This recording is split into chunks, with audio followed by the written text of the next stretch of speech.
This law firm. The Cowboys back at work, but without pads again yesterday in Oxnard. Hey, the defensive line, liking those cooler temperatures, you know that, because they got a little beefier. They drafted defensive tackle Mozzie Smith, there he is, who's listed at 6'3", 323 pounds.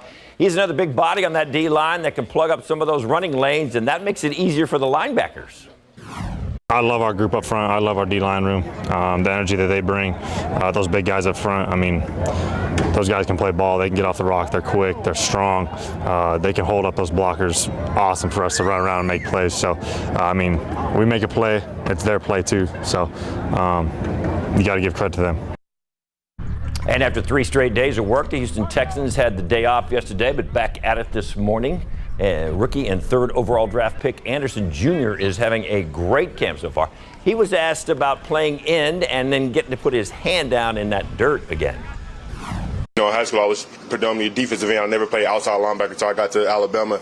And then my last couple of years at Alabama, I played true defensive end, really. So putting my hand in the dirt wasn't hard at all. You know, I wanted to get back to that anyway. I feel like that's my baby, so, and I can have more fun doing that part. So it's just really been a big blessing just, you know, to be here and to be a part of this system. And we're about to have a game. Kellen Mond and the Cleveland Browns will kick off the preseason tonight when they face the Jets. And Aaron Rodgers in the Hall of Fame game. Mond was drafted by the Vikings in the 3rd round back in the 2021 draft. A year later, he was waived. The Browns picked him up. Now he's going to start where pro football was born. I'm really excited. First time putting a Browns jersey on in a game. Going to be able to start a Hall of Fame game and been off to a good start in training camp, so I'm really excited. Kellen, what does it mean to you? I mean, this is the game, first game of the year. You know, everybody's watching that. I mean, what does all that mean? I mean, I think when you start to get more experience in the NFL, you start to realize, you know, whatever you put on tape is going to be what people think of you and going to be your results. So every time you step on the field, your goal should be put good film on tape, you know, play well, execute, and, you know, at the end of the day, put the ball in the end zone. So that's what I'm most excited for. Me and the rest of the Aggies are all fired up for a minute. There we go. See, the Browns are going to host the Jets once again, 7 o'clock in Canton, Ohio. She was, I don't know. Let's get the season started, then we'll talk. Yeah. I'm wearing my LSU purple. I'm ready. Notice that. For your Aggie season. All right, SA Live trying a popular Filipino dish where you could chow down on some of the best Filipino food in town. Ooh, that does look good. Like shrimp, doesn't it? And is that a spring roll kind of thing? Oh, Mike gets all the good food. We'll have all the details coming up at 1 o'clock on SA Live.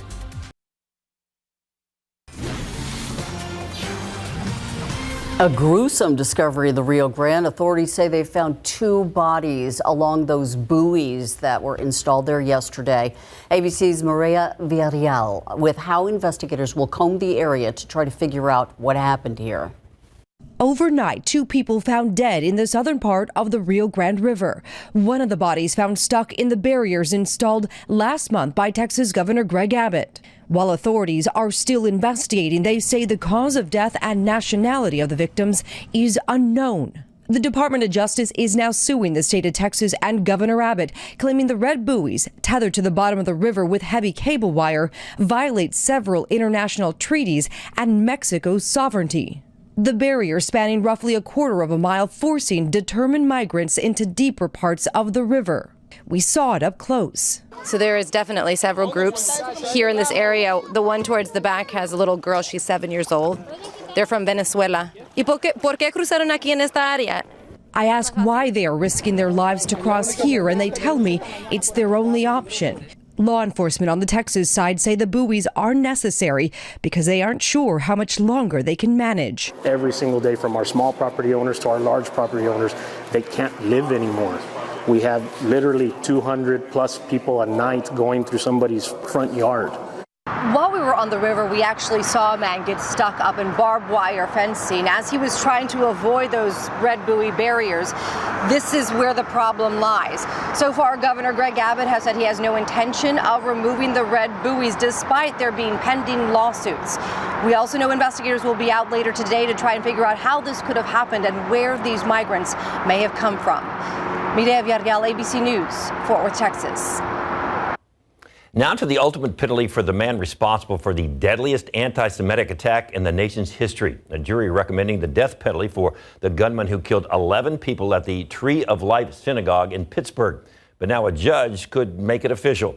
Yesterday, the jury unanimously recommending the death penalty for Robert Bowers. This came weeks after convicting him on all 63 criminal counts, including hate crimes for his murderous rampage. Now it's up to the judge to issue his final sentence before that court expected to hear victim impact statements from survivors and families of the victims. A mother's fight for justice for her son continuing almost 3 years after his murder. Sebastian Carpio was killed September of 2020. His body found burned inside a stolen car. 16-year-old Edgar de la Garza turned himself in after Sebastian's remains were found. He was charged with murder and later given a 25-year sentence. But now there's been a second arrest in the case. It's still open, so Ana Maria Carpio is still pushing for more arrests. I have a purpose. Sebastian and I have a purpose, and our purpose is to get all these individuals accountable for their actions. Felipe Angel Perez, officially indicted in June for tampering with evidence, but was found and arrested this week. According to that indictment, Perez accused of trying to alter, destroy, or conceal a shotgun and cell phone that were in evidence in that case. Perez has already bonded out of jail and is now awaiting his court date. With hot Texas weather and continuing drought conditions, no surprise to see wildfires sparking. That includes one in San Jacinto County, already proving to be dangerous. Crews say at least 2 firefighters have been hurt while trying to contain those flames. The firefighters received burns from radiant heat and were taken to a hospital where they are receiving treatment. It's not clear exactly how the fire started. Officials warn people to be careful as these types of flames are easy to spark. Be vigilant. Be aware of what we're doing. Be aware of where you're throwing your cigarette butts. Be aware of burning trash. Currently, San Jacinto County and all of the local counties are under a burn ban. The so-called Snow Hill West fire burned over 200 acres. However, conditions are improving. Crews say it is 90% contained. We're going to take a look outside with live cam. Few more clouds, few more temperatures, temperature degrees, I should say. You know, Mia, you can say it as nice as you want. It's still ugly. Huh? It's still going to be a scorcher of an afternoon. That's right. I know. Through the noon show, I feel like we always just even if you say it's sweet, it's going to be 100. We can try to sugarcoat it, but yes, that is the bottom line, right? And it's no surprise we've been dealing with this over the past several days. In fact, the past several weeks, and it's just going to stick with us this weekend, next week, and then hopefully by the middle of August, we could see maybe a little bit of a pattern change, but we'll have to keep eyes on that. So speaking of which, all right, let's go back outside with, yes, those hot conditions. Low 90s right now here in San Antonio, 92 over at SA International, as well as Stinson and Randolph, just a degree hotter out there at Kelly. Winds generally out of the south at about 5 to 15 miles per hour. All of South Central Texas going to see another hot day. Right now, though, upper 80s for places like Hondo as well as Uvalde. 90 in Rock Springs, 94 out west in Del Rio, 96 the current temperature in Gonzales, actually a degree hotter than Cotulla off to our southwest right now. We will continue to see those thermometers climb into the triple digits yet again later this afternoon, especially 100 degrees by 3 p.m., 102 that forecast high here in San Antonio by 5 o'clock, and then still slow to quote unquote cool off later this evening if you are stepping out for any of those Thursday evening plans. Temperatures still in the 90s, and you can see these triple digits are not going anywhere. Record challenging, potentially even record breaking heat in spots over the next several days. So this weekend is going to be a hot one as well. All right, we've got the latest drought monitor that was released earlier this morning. Coming up in a little bit, we're going to show you that, as well as talk a little bit more in depth about the fire danger coming up in just a few, guys. All right, Mia, thank you. We'll look forward to that. Embattled Texas Attorney General Ken Paxton's years-delayed trial on securities fraud charges will have to wait until his Senate impeachment trial is concluded. That's what Paxton's lawyers asked Judge Andrea Beal during a hearing in Houston today. She's a Democrat. She agreed to wait to discuss a possible trial date until an October 6th court hearing. Special Prosecutor Brian Weiss said he shares the public's frustration that the case has yet to go to trial. Paxton was Paxton was indicted in 2015 on felony charges of defrauding investors in a tech startup. No one's above the law, and that while the wheels of justice may have appeared to move with glacial pace in this case, I think we're about to pick up speed. The indictments accused Paxton of defrauding investors in a Dallas area tech startup by not disclosing he was being paid by the company to recruit them. And American soldiers still being held in communist North Korea after running across the border from the south. ABC's Rena Roy with how his family's plea for help has not resulted in his return to the U.S. In an ABC News exclusive, the family of missing U.S. Army Private Travis King speaking out as he remains detained in North Korea. It feels like I'm in a big nightmare. Last month, the 23-year-old soldier was supposed to board a flight back to the U.S. after serving time in a South Korean jail following a physical altercation. But instead of getting on that plane, Pentagon officials say King left the airport and joined a tour of the Demilitarized Zone, or DMZ, the heavily fortified border area that separates North and South Korea. King reportedly pictured here, dressed in black, moments before authorities say he deliberately sprinted across the border, taken into custody by North Koreans and driven away in a van. Travis would not just go over the border like that. He's the type of kid, he would have wanted to come home. King's family says his mental health had declined prior to his disappearance.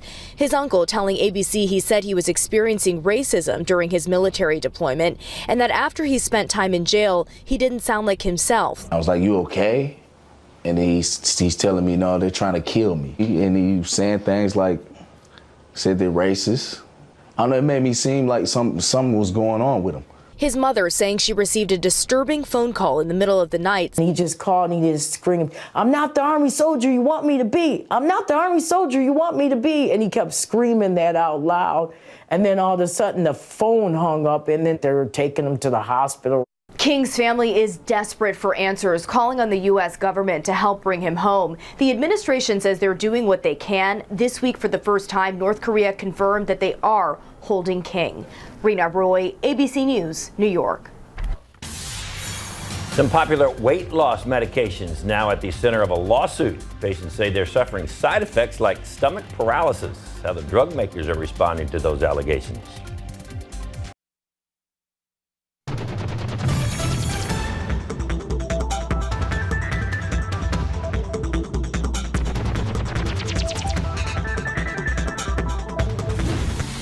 The manufacturers of a couple of weight loss drugs now in a legal battle. Doctors started prescribing the drugs for weight loss, but now patients are upset, saying they experienced side effects. ABC's Rena Ali explains how those people are now taking their complaints to court. The manufacturers of Ozempic and Mounjaro, the diabetes drugs popular for aiding in weight loss, are facing a lawsuit. Demand for Ozempic and Mounjaro exploded as people documented their success stories using the drugs, which are approved to treat type 2 diabetes, but can also be prescribed off-label for weight loss. In the new lawsuit, a woman says she lost 150 pounds, but claims the manufacturers failed to adequately warn about the risk of gastroparesis, a condition in which the movement of food out of the stomach slows or stops. She has not been officially diagnosed with the condition. Her problems have been so severe that she's been to the emergency room multiple times, including last weekend. ABC News medical contributor Dr. Darian Sutton says so-called stomach paralysis has been seen in isolated cases, but has not been seen in large studies. It is absolutely brutal. Patients often come in with severe dehydration and electrolyte abnormalities, and many have their symptoms are so difficult to control that they have to be admitted to the hospital. The drugs come with clear warnings about side effects like nausea and vomiting, and a warning about a delay in gastric emptying is on the label. And the drug makers say the medication has been extensively studied. Novo Nordisk's maker of Ozempic saying gastrointestinal events are well-known side effects, adding the majority are mild to moderate and typically only occur in a short duration. Eli Lilly, maker of Mounjaro, tells ABC News we actively engage in monitoring and reporting safety information for all our medicines. We're going to take a look outside with live cam, and we're going to say it so sweetly. It is 94 degrees outside. Looks like there's more and we're clouds. expecting perhaps a record today. There you go, Ursula. That's how you sugarcoat it. That was your sweet voice? Yeah, exactly. Earlier at 9, we were talking about how it feels like we're in the movie Groundhog Day, you know, where they wake up and it's just the same day over and over again. Very copy and paste weather. Yep. That's the theme again today as well. It was a warmer than average start. 79 was the morning low. It's going to be a hotter than average finish later on this afternoon. 92 officially right now, but we will be able to climb into the low triple digits around 102, that forecast high, nearing a record. The record's 103. So yes, we're going to have more opportunities to near the records in the days ahead. We'll have a full look. All those details after the break. Do that sweet voice again and make it sound like it's just really nice outside. It's going to be 104 degrees today. Not too bad. I'm not sure if I'm buying that or not. That was good. That didn't seem sincere. It's going to be hot. There is no sugarcoating that, but at least, you know, we've seen it over the past few days, so it's not coming as a surprise or anything like that. It's just going to stick with us for a while. We don't really have any major pattern changes in the forecast, at least over the next week or so, and that means that we don't have any notable rain chances in the forecast, and that is unfortunate. This is Thursday, so of course this morning we did get the newest drought monitor in, and we didn't see a whole lot of change. Of course, that can be good because we didn't see any changes for the worse, but of course we would like to see some rainfall to get some beneficial changes. Of course, we still have some severe drought across our southwestern counties, and the biggest thing that continues to stand out, especially closer to San Antonio, this red and maroon color, that's the extreme to even exceptional drought that continues northern Bexar County, stretching up the I-10 corridor near Kendall, eastern Kerr, eastern Bandera counties. So yes, we definitely need rain. And in fact, we're at approximately 690 consecutive days now that some part of south central Texas has been classified as in drought. That includes all the levels from moderate drought to exceptional. The last time the entire KSAT12 viewing area was drought free was in early September of 2021. So we are nearing that 2-year mark. So here's hoping, at least over the next few weeks, we can find a more significant pattern change that would result in some better rain chances for us here in south central Texas, because along with all of the dry vegetation, the dry grasses, of course, we do have some elevated fire danger as well. That's something to be mindful of, especially out east today. This is in from the Texas A&M Forest Service near Gonzales, northern Bexar County, stretching up into the hill country, even near Rock Springs as well, and off to our southwest along the I-35 corridor. Of course, just be mindful of that because, yes, we have a lot of dry grasses in place along with the heat. Now, speaking of the heat, record challenging. That is going to continue over the next several days, all thanks to our heat high pressure not actually going anywhere, and that means that we're going to stay pretty dry as well. So here's a look at temperatures across the area as of this noon hour. 95 in New Braunfels. It's already 97 in Gonzales now, 97 in Carrizo Springs, 91 in Uvalde. We do have a few speckled clouds out there as well. Overall, though, as we head into the later portions of this afternoon, 100 by 3 p.m. Forecast high around 102 by 4 to 5 o'clock. Notice dinner time plans still in the low triple digits. So yes, it is going to be hot out there this evening. Mostly clear skies later on tonight, and temperatures slowly falling through the 90s and eventually into the upper 80s. 106 that forecast high in Cotulla, 107 in Carrizo Springs, 100 in Kerrville, and 101 in Uvalde, stretching over to Hondo. And here's that high pressure system. You can see, yes, the center of it is going to wobble around a little bit over the next several days, but it is not letting up anytime soon. So you can see we will have more chances, almost daily chances, to at least tie or break a record, with those daytime highs actually climbing by a degree or two, especially this weekend. To forecast high by 104 Saturday into Sunday. Even hotter. That's the potential by the middle of next week. We're going to take a step aside. More news after the break.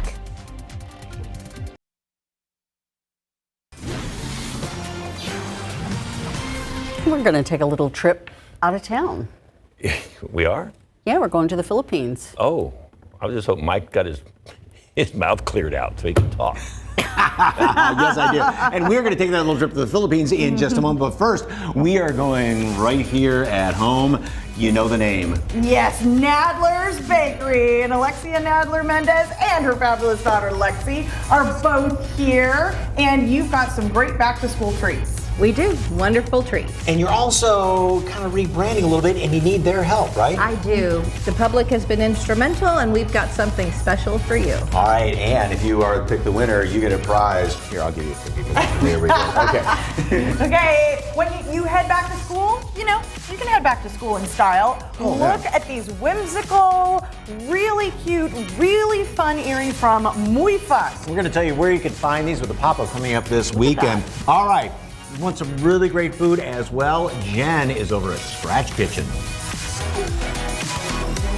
Yes, it's in the name, Scratch Kitchen. The bread made from family recipes, made from scratch, and everything's made to order. We are going to share the green goddess dressing recipe. You can use it as a dip or even in the sandwich. Look at that. Yeah, we're definitely going to share that with you and more. Back to you guys.